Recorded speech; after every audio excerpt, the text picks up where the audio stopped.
र विशेष गरी विभिन्न क्षेत्रबाट धर्मावलम्बीहरू धर्मगुरु यहाँ आएर आफ्नो मन्तव्यहरू राखिदिनु भयो र बुद्धिजीवीहरूले पनि आफ्नो सोच विचार र कानुनविदहरूले पनि आफ्नो तर्फबाट सबै कुराहरू बताइसक्नु भएको छ।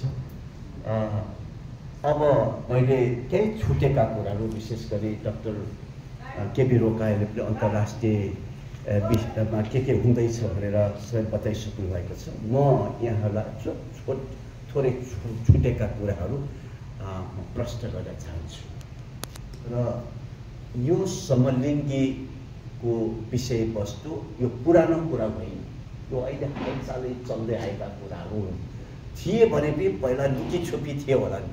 तर हामी समलिङ्गीको विरुद्धमा होइनौँ र तेस्रो लिङ्गीको विरुद्धमा पनि हामी होइनौँ र अघि हाम्रो सञ्चालकजीले भने जस्तै समलिङ्गीलाई पनि हामी माया गर्छौँ र हाम्रो सहायता चाहियो भने हामी सहायता दिन्छौँ र तेस्रो लिङ्गीहरूलाई पनि हामीले माया गर्नुपर्छ।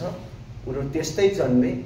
अब हाम्रो काम के हो, उनीहरूलाई कसै सहज वातावरणमा हिँड्न बढ्न सक्छौँ, उनीहरूलाई के को आवश्यकता छ अथवा काउन्सिलिङको आवश्यकता हामीले सहायता गर्नुपर्छ र सरकारसँग पनि सहायता मागेर उनीहरूलाई काम जुटाउनुपर्छ कि अथवा कुनै सहयोग गर्नुपर्छ कि ती कुरामा पनि हामीले गर्नुपर्छ भन्ने यो मेरो सोच विचार हो।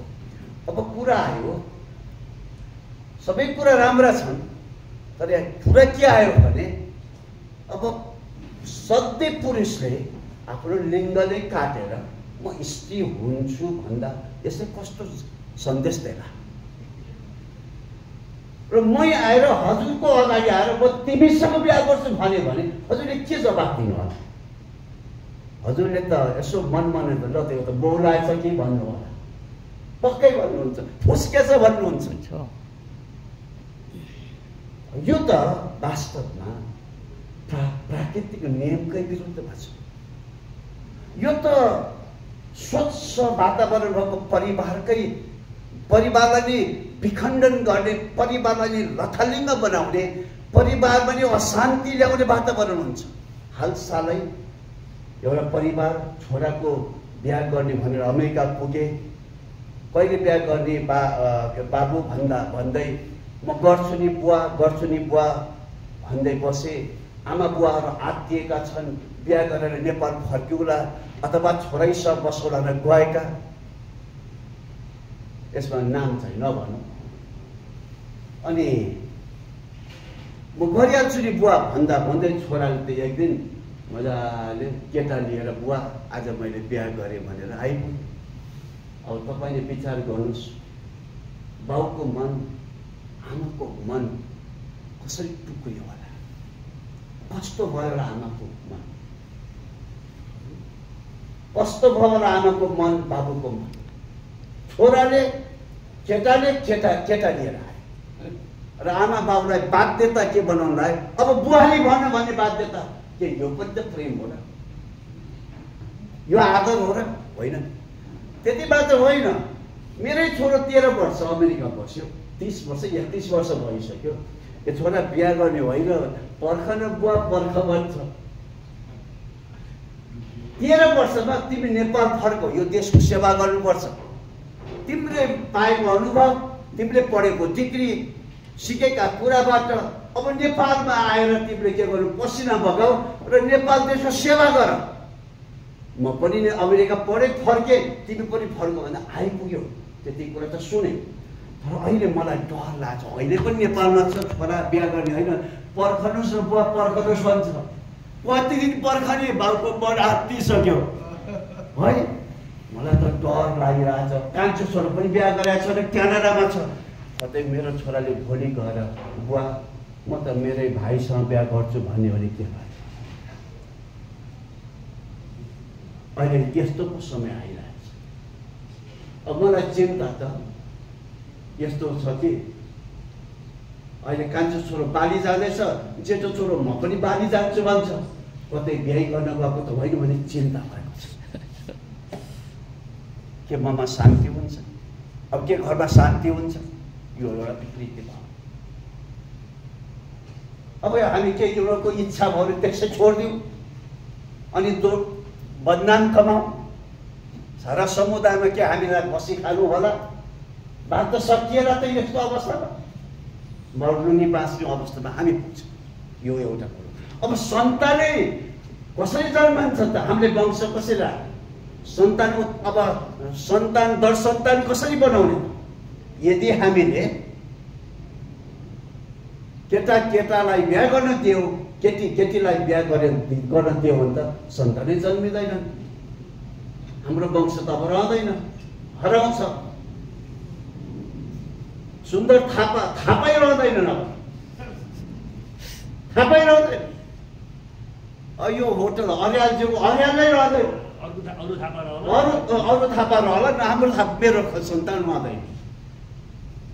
हो यस्तो होला।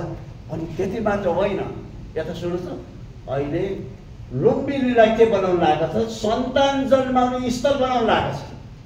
बजेटै पारित भइसकेको छ। डाक्टर रोकाले घरिघरि भन्नु सन्तान गराउने गृह। हजुर हजुर, त्यहाँ गराउने। अनि ल्याएर यी सन्तानहरू जन्मेकाहरू कसलाई दिने त? समलिङ्गीहरूलाई दिने, समलिङ्गीहरूलाई दिने। अब समलिङ्गीहरूले कस्तो बनाउँछ? समलिङ्गी नै बनाउँछ। कहाँ तपाईँको मजाक त बनाउँछन्, कहाँ सभ्य बनाउँछन्, कहाँ नैतिकवान बनाउँछन्, कहाँ पवित्र बनाउँछन्, कहाँ प्रेम गर्ने बनाउँछन्। र यो त डरलाग्दो स्थिति त आइसकेको छ। अब त्यति मात्र होइन, यसले त राष्ट्रलाई नै डरलाग्दो अवस्थामा पुर्याउँछ। राष्ट्र नै असुरक्षित हुने सम्भावना देखिसकेको छ। ल सुन्नुहोस् है त, पश्चिमीहरूको एउटा एजेन्डा के छ भने कसरी सन्तान कम जन्माएर राष्ट्रलाई कमजोर बनाउने, राष्ट्रमा कृषिजन्य कुराहरूमा काम गर्ने श्रमदानको कमी गराउने, सुरक्षा कर्मीमा पनि मानिसहरू सुरक्षा दिने कम बनाउने। अनि मलाई त कता कता डर पनि लाग्यो, विदेश पठाउने कुरा पनि राष्ट्रलाई नै कमजोर बनाउनु हो कि जस्तो लागिरहेको छ। होइन त ठाउँ ठाउँमा हेर्नुहोस् त, घर कति राम्रा घरको आँगनमा सिस्नो उम्रिएको छ। घर के अरे खेतबारीमा अहिले त झार उम्रिएर रुख बिरुवा उम्रिएको छ।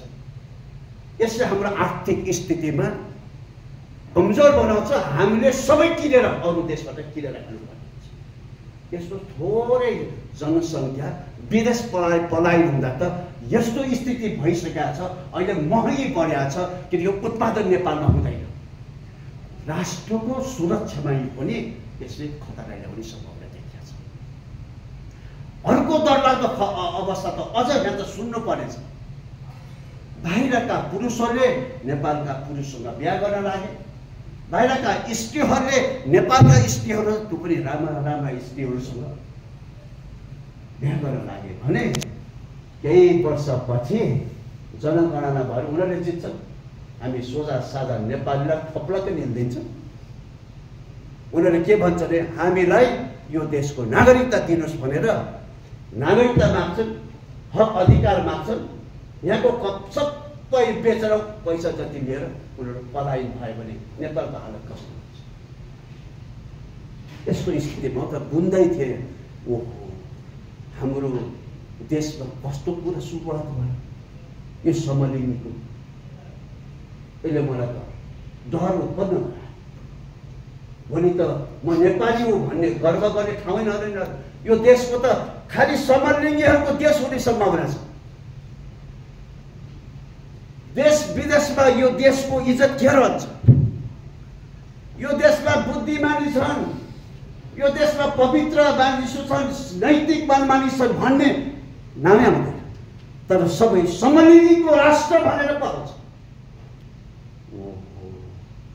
उच्च सगरमाथा भन्ने देश, नेपाल भन्ने देश, नेपाली भन्ने यस्तो देशलाई अब समलिङ्गीको नाम दिएर नामाकरण गरिन्छ भने तपाईँ र मैले के गर्व गर्ने ठाउँ? यसै कारण न्यायालयले यस कुरामा सोच्नुपर्छ, पार्लियामेन्टले पनि सोच्नुपर्छ। हामीले 18-19 चोटिसम्म कार्यक्रम गरिसक्यौँ। हाम्रो पत्रकार चाहिँ यही आइसक्नु भएको छ। उहाँले 3 चोटि यो गोष्ठी गराइसक्नु भएको छ। डाक्टर रोकाया हाम्रो गुरुजी पनि प्राय हामी भेला भइसकेका छौँ ठाउँ ठाउँमा। अब यो देश यो कानुन बनाउने कुरामा रोकिनुपर्छ। हामी सबै सचेत नागरिक हौँ, यो देशलाई माया गर्छौँ, यो देशलाई माया गर्छौँ।